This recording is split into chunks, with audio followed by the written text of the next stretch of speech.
Hello, how are you? Hi, I'm good. How are you? Good, thanks for joining us today. Oh, I'm shaking my camera around. Sorry if anyone's getting dizzy. So for everyone tuning in, I am Amanda. I'm here with Priya.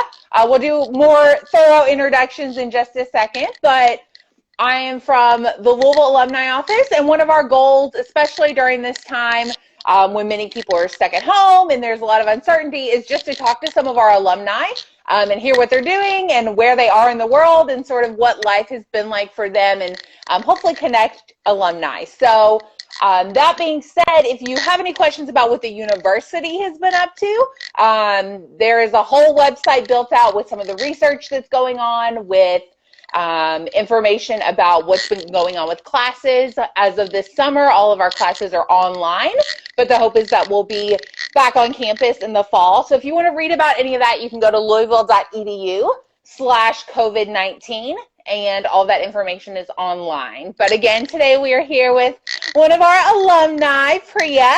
And again, I'm Amanda James. I work in the Alumni Relations Office, but I'm going to hand it over to Priya to introduce herself. Priya, start out by telling us a little bit about where you're from, maybe some of the stuff you were involved in at UofL, your major at UofL, some of the background on you. Sure. So I was born and raised in Louisville, so it was a clear choice for me to go to the University of Louisville. I started off pre-med, and obviously that was not what I had a passion in, so I switched to finance. I don't know why I chose finance, but went in there. I was involved with a bunch of stuff. Like, I was involved in the Chi Omega sorority, Delta Sigma Pi. I was involved in Raise Red.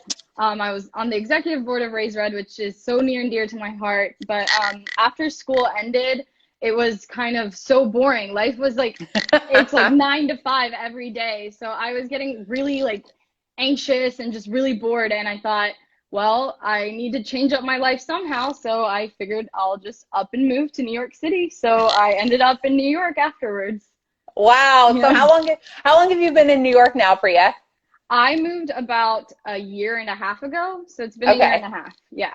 Wow. And so before all of this hit, tell us a little bit about what life was like there in New York for you. Some of the things maybe you Um, were doing or any of that. So I started, so I moved, when I first moved here, I worked at a few law firms, and then I realized that I really want to do something that creates an impact in helping kids and helping just individuals flourish. So I decided that I wanted to become a teacher. So I've been a teacher for the past 8 months, and my everyday life was busy. Needless to say, I was waking up at 5 a.m., getting to school at 6 and 6:15, working, prepping, and just always on my feet, always teaching kids and just being active. And then afterwards, since it's New York City, there's so many things to do. So Yes. afterwards, like, our coworkers and I would like to go into Manhattan, do something, get drinks, and then I have friends like who are downtown, and so I just always be moving around, always never I was never in my apartment ever. Only there to sleep. So, yeah.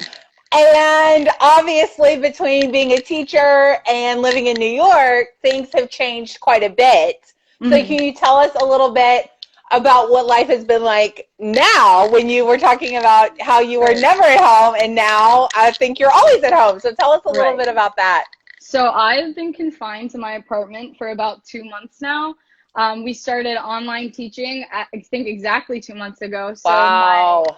bedroom has become my office, my classroom, my living room, my like relaxation room. So it's become like so abundant in my life. Like, it's so prominent in my life. I never was at my apartment before, and now I don't leave my apartment, which Oh my is gosh. absolutely ridiculous. There's been definitely a learning curve with that. Like, remote learning is so different than like in-person learning. And I do teach in the South Bronx, so there's issues with just socioeconomic stuff. So there's Mm-hmm. issues with Wi-Fi, there's issues with children not having the right supplies to get online. And so we are fortunate enough to have enough resources to buy kids MacBooks and laptops and Wow. get kids the access. So I have had the privilege of being at a school that is has the resources to do that. But then the issue comes about in their home life. They don't have environments where they can be alone. They don't have environments where it's quiet. So it's just 20 things happening, and I'm on Google Meet with them, and I'm getting distracted from watching their backgrounds. So it's been a really big struggle with having to stay indoors, but also having to teach. And it's just been a whirlwind. Wow. Yeah. I mean, I give teachers props anytime, but especially with that. And I know UofL employees are for the most part working at home right now as well. And yeah, I get distracted from just people walking across the street, and I am definitely not doing what you are doing. So I give you, as well as all of our other alumni that are teachers, and all teachers, honestly, many props, because that is not easy. I forgot to say this earlier, but if anyone tuning in has any questions for Priya or for me from the alumni side of things, please feel free to leave those in the comments. Priya, so tell me a little bit. You talked about how you've been stuck in your bedroom and in your apartment, and that wasn't really what you had done before. How, aside from the teaching, how have you been entertaining yourself inside? Have you been binge watching any shows? Because I'm always looking for recommendations. What have you been doing otherwise? Honestly, just Netflix and Hulu. Like, that's been my life. Whenever I find time. So like, work has blended in with like just living. So I don't know when work ends and when work starts. So like, I'm with my kids from like, I'm teaching from like 9 a.m. to 4 p.m. But also at all times my kids are texting me. So it's kind of like doing 5 things at once, and the only thing I can really give my attention to is having a TV show playing in the background. What have been some of your favorite things to watch? I did start watching Hunters, and that was really good. And I finished Ozark. Ozark was really, really good. A lot of people have been talking about that. I've not watched yet, but I've heard lots of good things. I binge watched it all the way through. I want to look back a little bit. So you've been in New York, I think you said, for about 1.5 years. When was the last time you were on campus? And can you tell us a little bit about what that was like, especially as a graduate? Right.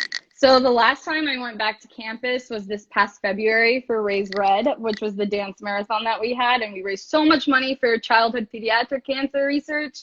And I was really excited to just be a part of that, since it was my 4-year experience when I was a part of the university. And I got to see the new renovations, and I'm so jealous. I'm so jealous. I walked onto campus and I was like, are you kidding me? Why didn't I have all of this? I was so upset. But it felt also just like bittersweet, like being back on campus and not being a student. I was like, man, I miss college. It is fun. And yes, those renovations, for anyone who hasn't been on campus recently, the Student Activity Center underwent a massive renovation. A new wing was built on. There's a new ballroom, which we have readily used for all sorts of stuff. There are new meeting spaces. There's some new plaza space outside, and that has sort of now moved over to in front of Houchins and then up to the new Belknap Academic Building. So hopefully when it's safe, lots of people can continue to come back to campus, because I agree. I get all sorts of comments all the time about how, oh my gosh, that looks so awesome, and all that good stuff.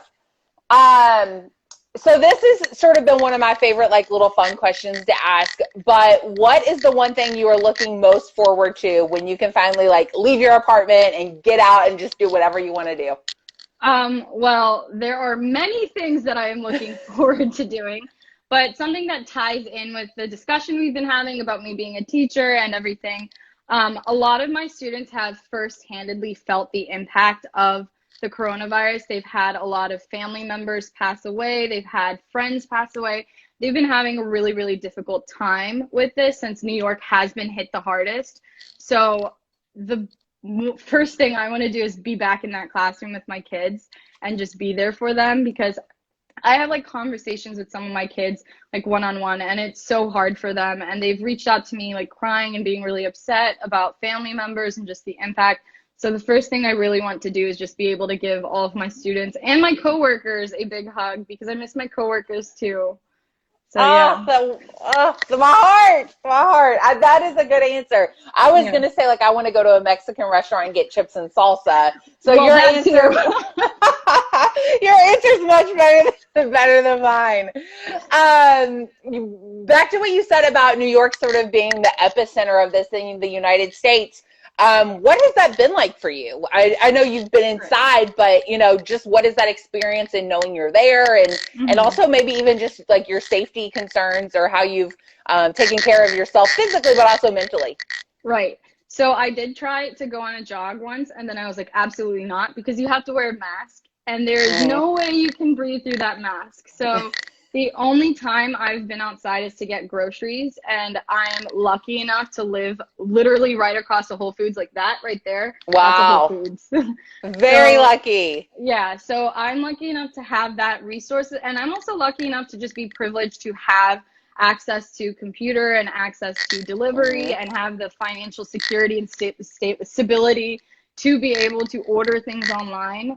So I've been pretty comfortable, and I can't say that I felt too many effects other than the remote teaching, because I have been privileged enough to be able to be in my room. And I just kind of want to emphasize, like, just because we are privileged and we don't feel things like the impact to ourselves, it is very important to remember the other side. And I'm reminded all the time when I speak to my kids, I'm reminded of everything that they're going through. And when I think and talk to my kids, I see the firsthand impact. And I think it's so important for everyone to kind of educate themselves on what is happening in New York, because a lot of people now, I know in Tennessee, the state has reopened, and a lot and a lot of people are still going out. Well, they're allowed to, but at the same time, it's still happening in New York for us. It's not anywhere close to reopening. We're not anywhere close to becoming normal again. And it's really hard seeing my peers who are in like Tennessee, who are in those states that have opened, that are just going out completely acting like the coronavirus didn't happen, when it's still happening for me and for all of my students as well. We still have a few families that have that are in the hospital. We have a few families that have passed away. So we are collectively as a unit trying to help these students, and it's helpful to see that other people who aren't feeling these effects are behind us as well and are helping as well. And I don't know, but yeah, I feel like I just went off on a tangent. No, I think that is so important, and I think it's a great reminder, because I think so many people are, you know, when can Kentucky Kingdom open, or you know, when can I want to go to a restaurant? But really, this is still real, and especially in New York, it's very, very real. And so I really appreciate that, and also your recognition of the privilege that you do have. I think obviously I can tell that you are using what you have to better others and help others, and certainly there are plenty of people who are struggling, so they can certainly always use our support and love and all of that stuff. Priya, I don't want to take too much more of your time, because I know Priya actually, when we were setting this up, said that she had to do her live lessons today, and I said, can I just steal like 15 minutes of your time? So I want to thank you for that. I did see somebody giving you a shout out and saying that they missed you in the comments. So it was DuPont. It was my high school shout out. I love that. I will just say thank you, Priya, for doing this. And something I want to mention, especially as a young alum, something we are going to do here at the end of this month and into the next month, and I'll send you information. But for anybody watching, we're going to do a new series of events, virtually, of course, called Soar Into Your City. And so it's for any young alumni who is considering moving to New York, or we're doing for Dallas, Chicago, LA, Indy, Cincinnati, I think maybe a couple other cities, DC. So if you are a young alum who is thinking about moving, or is planning on moving, or maybe you have moved recently, we would love to have you join us and talk to other alumni like Priya who have left Louisville but are doing wonderful things. So Priya, thank you for your time today. Thank you for having me. Yeah, thank you. This was really great. We'll save this on YouTube so people can watch it later if they would like to. And it'll also live on our Instagram feed, for 24 hours. But otherwise, thanks, Priya. Thanks. Say hello to your students for us, and go Cards. Go Cards. Thanks. Bye. Bye.